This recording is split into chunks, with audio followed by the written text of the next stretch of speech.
देख रहे हैं सत्यहिंदी.com। चलिए एक नजर डालते हैं अब तक की सुर्खियों पर। राहुल गांधी को कल सूरत कोर्ट द्वारा मोदी सरनेम केस में 2 साल की सजा सुनाए जाने के बाद आज उनकी संसद की सदस्यता खत्म कर दी गई है। लोकसभा सचिवालय की तरफ से जारी की गई अधिसूचना में लिखा गया है कि उनकी अयोग्यता 23 मार्च से प्रभावी होगी।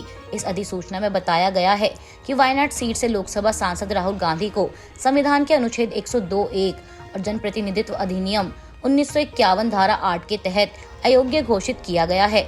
लोक प्रतिनिधित्व अधिनियम 1951 की धारा 8(3) के अनुसार किसी सांसद को अगर कम से कम 2 साल की सजा सुनाई जाती है तो उसी क्षण उसकी सदस्यता खत्म हो जाती है। यही नहीं, राहुल गांधी को अगर ऊपरी अदालत से राहत नहीं मिलती है तो इस अधिनियम के तहत सजा खत्म होने के बाद अगले 6 सालों तक राहुल गांधी चुनाव लड़ने के लिए अयोग्य रहेंगे। राहुल गांधी को मिली सजा और सांसदी जाने पर उनकी बहन प्रियंका गांधी ने भी कड़ी प्रतिक्रिया दी है। प्रियंका गांधी ने कड़े शब्दों में कहा कि उनके परिवार ने भारत की जनता की आवाज बुलंद की और पुश्तों से सच्चाई की लड़ाई लड़ी है। प्रियंका गांधी ने आगे कहा कि आप कुछ भी कर लीजिए, हम नहीं डरेंगे। प्रियंका गांधी ने नीरव मोदी और मेहुल चौकसी पर सवाल उठाते हुए कहा कि आप मेरे परिवार को परिवारवादी कहते हैं, जान लीजिए इस परिवार ने भारत के लोकतंत्र को अपने खून से सींचा है। वायनाड से लोकसभा सांसद राहुल गांधी को 2 साल की सजा और आज संसद की सदस्यता खत्म होने के बाद कांग्रेस ने बीजेपी पर एक के बाद एक कई हमले किए हैं। कांग्रेस अध्यक्ष मल्लिकार्जुन खड़गे ने इस मामले पर कहा कि सच बोलने वालों पर दबाव बनाया जा रहा है, मगर हम सच बोलते रहेंगे और जरूरत पड़ी तो जेल जाने के लिए भी तैयार हैं। वरिष्ठ कांग्रेस नेता शशि थरूर ने भी ट्वीट कर कहा कि अदालत के फैसले के 24 घंटों के भीतर इस कार्रवाई से और इसकी तेजी से स्तब्ध हूँ, जबकि एक अपील प्रक्रिया में थी। साथ साथ इस फैसले को थरूर ने लोकतंत्र के लिए बुरा भी बताया है।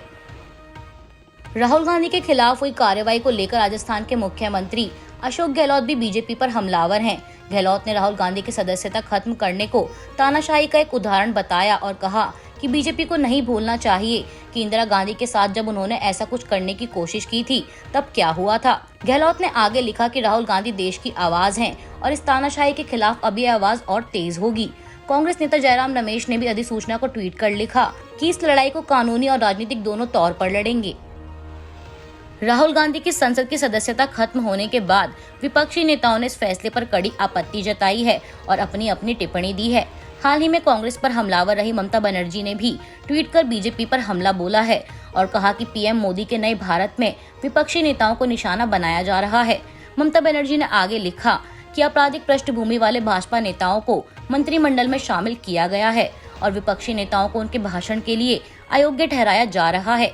इसी के साथ साथ आप नेता सौरभ भारद्वाज ने भी राहुल गांधी के खिलाफ की गई कार्रवाई पर आपत्ति जताई और कहा कि हमारे और कांग्रेस के बीच कई मतभेद हैं, पर अगर विपक्ष की आवाज दबाई जाएगी तो जनता के मुद्दे कौन उठाएगा।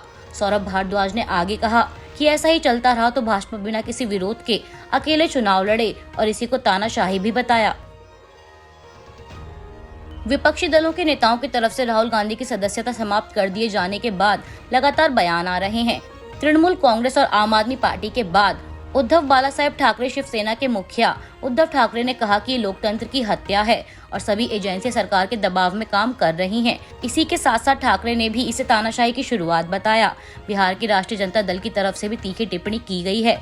आरजेडी नेता मनोज झा ने इस कदम को शर्मनाक और दुर्भाग्यपूर्ण बताते हुए इसे संसदीय लोकतंत्र के इतिहास में सबसे बड़ा धब्बा बताया है। कांग्रेस नेता राहुल गांधी को आपराधिक मानहानि के मामले में दोषी करार दिए जाने के बाद कांग्रेस लगातार केंद्र सरकार पर हमलावर है। पार्टी ने इसे राहुल को संसद से बाहर रखने की कोशिश करार देते हुए सत्तारूढ़ बीजेपी पर बदले की राजनीति का आरोप लगाया है और इस बीच कांग्रेस ने इस मुद्दे पर आज शुक्रवार को विपक्षी नेताओं की बैठक बुलाई। आपको बता दें कि संसद स्थित कांग्रेस के संसदीय कार्यालय में पार्टी सांसदों की बैठक में राहुल गांधी ने भी हिस्सा लिया। इसके अलावा पार्टी अध्यक्ष और राज्यसभा में पार्टी के नेता मल्लिकार्जुन खड़गे और यूपीए की चेयरपर्सन सोनिया गांधी भी इस बैठक में मौजूद रहीं। गौरतलब है कि मोदी सरनेम को लेकर की गई टिप्पणी के मामले में सूरत कोर्ट द्वारा सुनाई गई 2 साल की सजा के बाद राहुल गांधी की संसद की सदस्यता पर खतरा मंडरा रहा है और इस खतरे के बीच राहुल गांधी आज संसद पहुंचे। वहीं कांग्रेस समेत कई विपक्षी दलों ने संसद के बजट सत्र के दूसरे चरण में विभिन्न मुद्दों पर सरकार को घेरने और राहुल गांधी को मानहानि के मामले में सूरत की एक अदालत द्वारा 2 साल की सजा सुनाए जाने से जुड़े घटनाक्रम पर आगे की रणनीति को लेकर शुक्रवार को चर्चा की। कांग्रेस नेता राहुल गांधी को सूरत की कोर्ट द्वारा 2 साल की सजा सुनाए जाने के बाद जहां एक तरफ कांग्रेस केंद्र पर हमलावर है, तो वहीं भाजपा भी कांग्रेस पर निशाना साधने से नहीं चूक रही है। इस बीच खबर है कि भारतीय जनता पार्टी के राष्ट्रीय अध्यक्ष जेपी नड्डा ने राहुल गांधी पर कड़ा हमला बोलते हुए कहा कि राहुल गांधी ने पूरे ओबीसी समाज का अपमान किया है। ओबीसी समाज राहुल गांधी से इसका बदला लेगा। राहुल का अहंकार बड़ा है और उनकी सोच छोटी है। अहंकार के कारण राहुल गांधी ने माफी नहीं मांगी। आपको बता दें कि कोर्ट द्वारा राहुल गांधी को माफी मांगने को कहा गया था, जिससे राहुल गांधी ने इनकार कर दिया। इस कारण उन्हें 2 साल की सजा सुनाई गई है। वहीं भाजपा नेता भूपेंद्र यादव ने भी राहुल गांधी को इस मामले में निशाने पर लेते हुए कहा कि राहुल ने ओबीसी समाज को अपशब्द कहा है। अहंकार के कारण राहुल ने माफी नहीं मांगी। झूठ कहना राहुल गांधी की आदत में शुमार है। राहुल गांधी को अपराध करने की आदत है। भाजपा नेताओं के इन बयानों के बाद माना जा रहा है कि राहुल गांधी को 2 साल की सजा सुनाए जाने के बाद भाजपा ने राहुल गांधी के खिलाफ ओबीसी कार्ड खेल दिया है। सुप्रीम कोर्ट 14 राजनीतिक दलों की याचिका पर सुनवाई के लिए तैयार हो गया है। दरअसल ये याचिका विपक्षी राजनीतिक पार्टियों द्वारा दायर की गई है।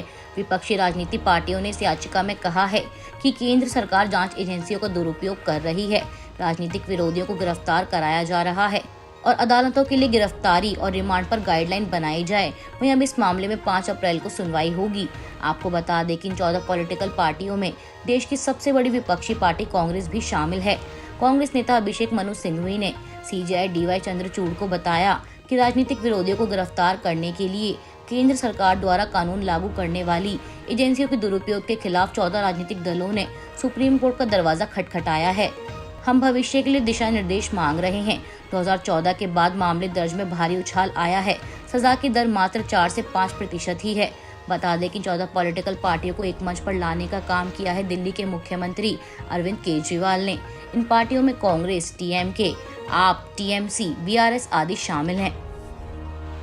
जम्मू कश्मीर के पूर्व मुख्यमंत्री और नेशनल कॉन्फ्रेंस के अध्यक्ष फारूक अब्दुल्ला ने गुरुवार को पैंथर्स पार्टी द्वारा उधमपुर में आयोजित एक रैली में कहा कि राम सिर्फ हिंदुओं के नहीं बल्कि सबके भगवान हैं।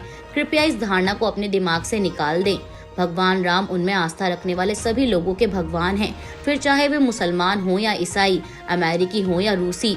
जो ये कहते हुए आपके पास आते हैं कि सिर्फ हम ही राम के भक्त हैं, वे मूर्ख हैं।